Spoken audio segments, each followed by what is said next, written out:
Breaking news है नाज़रीन तव्हां सां शेयर कयूं पिया। घोटकीअ मां तो बावड़ो भरिसां क़तल कयल मोहम्मद पनाह भुट्टो जे वारसनि जो कातलनि जी अदम गिरफ़्तारीअ ख़िलाफ़ एहतिजाजी मुज़ाहिरो।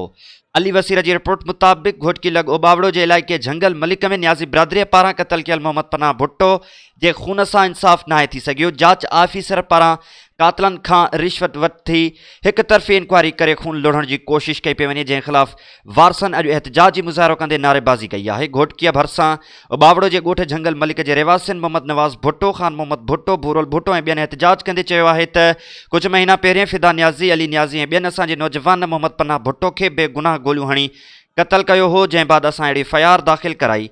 DIG सखर पारां DSP ग़ुलाम अली जुमाणीअ खे इंक्वायरी ऑफिसर मुक़ररु कयो वियो, पर इंक्वायरी ऑफिसर कातलनि खां रिश्वत वठी हिक तरफ़ी इंक्वायरी करे असांजे खून खे लोढ़णु चाहे थो। हुननि चयो त असां मिन्सकीन आहियूं। DSP ग़ुलाम अली जुमाणी हिक तरफ़ी इंक्वायरी करे रहियो आहे।